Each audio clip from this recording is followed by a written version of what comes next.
केदारनाथ आपदा में खोया हुआ बच्चा 8 साल बाद मिला केदारनाथ मंदिर में। दृश्य देखकर आपके भी रोंगटे खड़े हो जाएंगे।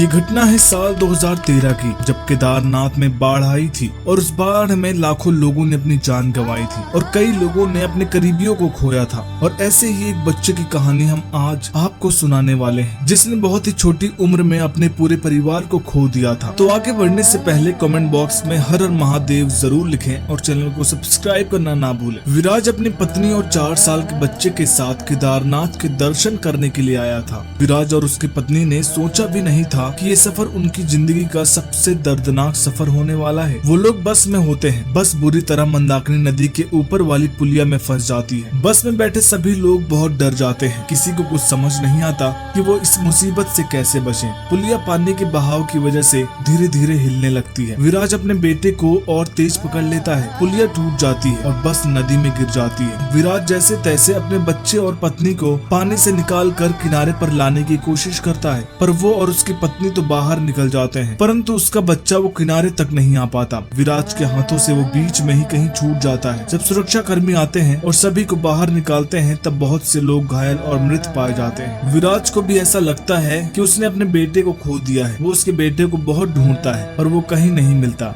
विराज अपनी पत्नी को ये बात बताता है और सुनकर वो सदमे में आ जाती है और बहुत तेज तेज रोने लगती है। इतनी बुरी हालत में भी अपने बेटे को ढूंढने वो खुद निकल जाती है। विराज कैसे तैसे अपनी पत्नी को समझाता है और वापस घर लेकर आता है। विराज की पत्नी की हालत दिन ब दिन खराब होती जा रही थी। विराज को पहले ही अपने बेटे को खोने का दुख था, उसके बाद उसकी पत्नी की इतनी बुरी हालत, वो ये सब देख नहीं पा रहा था। ऐसे करते करते लगभग 8 साल बीतने वाले होते हैं। विराज की पत्नी अभी भी पूरी तरह उस काले दिन के साये से नहीं निकली थी जब उसने उसके बेटे को खोया था। विराज अपनी पत्नी को बड़े से बड़े डॉक्टर को दिखाता है, पर उसकी पत्नी का दिल और दिमाग तो अभी भी केदारनाथ में ही था। फिर वो उसके परिवार के एक पंडित के पास इस समस्या का समाधान पूछने के लिए जाता है। पंडित बोलते हैं कि तुम्हारी पत्नी को सही करने का उपाय वहीं छुपा है जहाँ पर वो इतने बड़े सदमे में पहुंची थी। विराज बोलता है, मैं कुछ समझा नहीं पंडित जी। वो बोलते हैं कि तुम्हें फिर से केदारनाथ जाना चाहिए। मुझे पूर्ण विश्वास है कि तुम्हारी पत्नी वहां जाकर पूरी तरह से सही हो जाएगी। पंडित को मना कर देता है कि वो वहां नहीं जाएगा। उसका केदारनाथ पर भरोसा उठ गया है। अगर वो होते तो आज उनका बेटा भी उन लोगों के साथ होता और वो उसे हमसे नहीं छीनते। पत्नी भी सही सलामत होती। पंडित जी विराज को बोलते हैं कि शायद तुम्हारी हर बात का जवाब वही हो। तुम्हें भले ही केदारनाथ पर भरोसा ना हो, तुम्हें तुम्हारी पत्नी को सही करना है। तुमने इतना कुछ किया है, उसे सही करने के लिए एक आखिरी कोशिश और कर लो। और इसलिए वो फिर से केदारनाथ जाने का मन बनाता है। वो लोग केदारनाथ जाते हैं और विराज और उसकी पत्नी को वहां जाकर सारी पुरानी चीजें याद आने लगती हैं। विराज केदारनाथ मंदिर के अंदर जाता है। उसकी पत्नी एक बच्चे को देखती है जो महादेव के सामने